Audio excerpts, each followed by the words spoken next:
کوہستانی صاحب، minus Imran Khan formula جو ہے اس کے حوالے سے بہت بازگشت پہلے سنائی دے رہی تھی.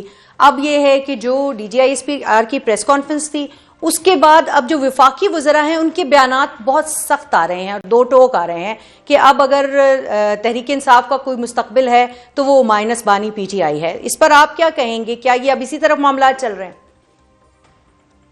دیکھیں، پہلی بات شوکت بسرا صاحب نے کہا کہ D G I S P R کو یہ جو ہے پریس کانفرنس نہیں کرنی چاہیے تھی.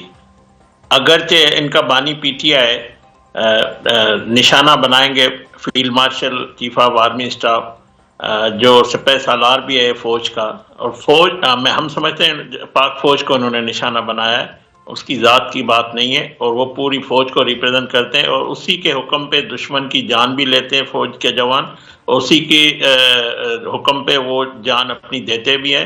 اور مارکہ حق بھی جو اگر کامیابی ہوئی ہے فیلڈ مارشل کے صلاحیتوں سے، اس کی جرت اور بہادری سے ہوئی ہے.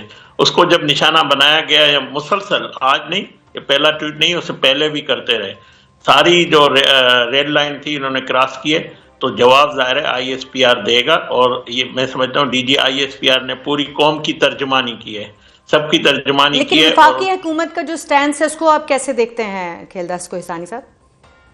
میں پہلے اس پہ آ جاؤں. دیکھیں، کل پشاور میں D G I S P R کی ذات کو نشانہ بنایا گیا، ان کی فیملی کو نشانہ بنایا گیا.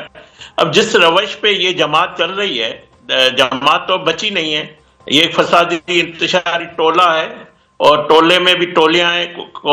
وہ پہلے کل انہوں نے عطا تارڑ صاحب ہے اس کے حوالے اس کے خلاف گالی گلوچ کی، خواجہ آصف صاحب کے حوالے سے کی. ہمیں تو 2014 کے دھرنے سے ان کا بانی پی ٹی آئی بھی گالی گلوچ کرتا رہا. یہ ٹرینڈ انہوں نے متعارف کروایا، اور خود بھی یہ گالی بریگیڈر سے جو ان کی ہے ان سے خود بھی نشانہ بنتے ہیں، بیرسٹر گور جیسے آدمی جو ان کے. لیکن دیکھیں، بات چیت تو کسی نہ کسی پوائنٹ پہ آ کر کرنی پڑے گی نا. ابھی بیرسٹر گوہر کی جو ایک بڑی پیشکش ہے حکومت کے لیے کہ صرف ان کی حد تک ان کو ملاقات دی جائے تو وہ بانی پی ٹی آئی کے ساتھ بات کر کے کوئی اچھی مثبت پیش رفت جو وہ لے آئیں گے، تو آخر میں مذاکرات کی طرف بڑھنا تو پڑے گا. نیئر دیکھیں، وزیر اعظم شہباز شریف صاحب نے 14 اگست کو بھی اور کئی دفعہ فلور پہ اسمبلی میں بیرسٹر گور صاحب کے بعد اسمبلی میں چل کے گئے، ان کو دعوت بھی دیے. کسٹوڈین ہاؤس اسپیکر سردار ایاز صادق صاحب نے بھی ان کو بار بار کہا ہے. اور یہ جو ملاقات ان کی بہنوں کی ہوئی ہے یہ بھی ان کی بات چیت کا نتیجہ ہے. بات چیت کے بعد انہوں نے کہا کہ ان کی فیملی کو ملاقات کروائی جائے. فیملی ظاہر سیاسی بات کوئی نہیں کرے گی، جو فیملی میں اندر جا کے باتیں کی ہے یا جو بانی پی ٹی آئی نے ان سے باتیں کی، جو پیغام وہ لے کر آئے اور جو پھر انہوں نے ایکس پہ جو پوسٹ کی، مجھے بتایا کہ اس پہ کوئی ان کی جماعت پہ یا ان کے لوگوں پہ کوئی اعتبار نہیں کر سکتا، نہ یہ ٹرسٹ وردی ہے. اور میں سمجھتا ہوں اب ملاقات کسی بھی صورت میں ان کی، اب پارٹی کا کوئی لیڈر ہو یا فیملی ہو، کوئی ملاقات حکومت نہیں کروائے گی. اور جیل مینیول کے تحت حکومت اب کوئی ملاقات نہیں کروائے گی بسرا صاحب، اور جیل مینول کے مطابق جو ہے جو صورتحال ہے وہ بڑھے گی آگے، کیونکہ سیاسی بات ہوئی ہے اور سیاسی بات کی جیل مینول میں اجازت نہیں ہے. بیرسٹر گوہر کی جو بات کر رہے تھے، سیاسی بات نہیں ہوئی ہے، ملک دشمنی کی بات ہوئی ہے. یہ سیاست نہیں ہے. سیاست ہم سے کریں، ہمارے خلاف بات کریں، ہمارے خلاف جلسے کریں، الیکشن لڑیں، میدان پڑا ہوا ہے.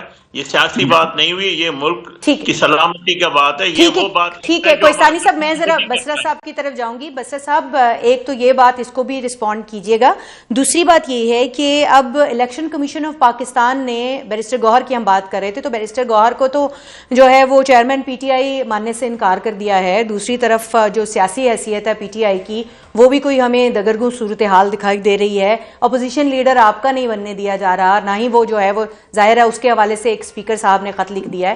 تو اب آگے پی ٹی آئی کے مستقبل کے حوالے سے کچھ تشویش دکھائی دے رہی ہے آپ کو؟ نیئر علی، آپ کے سوال کا جواب دینے سے پہلے آپ نے کہا کہ -1 مذاکرات ہوں گے. اگر کسی کو شوق ہے مذاکرات کرنے کا، بات چیت کرنے کا، تو مذاکرات صرف اور صرف اڈیالہ جیل قیدی نمبر 804 عمران خان سے ہوں گے اور کسی سے نہیں ہوں گے.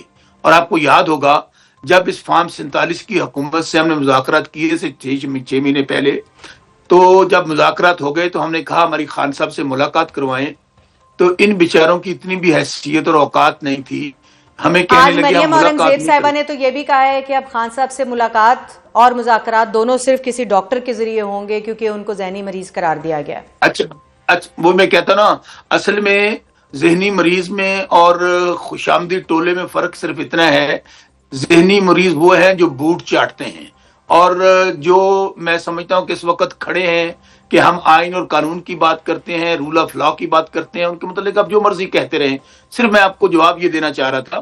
دیکھیں پہلے آپ کا سوال جواب دینے سے پہلے کوہستانی صاحب نے کہا کہ جی انہوں نے پاک فوج پہ الزامات لگائے، انہوں نے فلاں پہ الزامات لگائے۔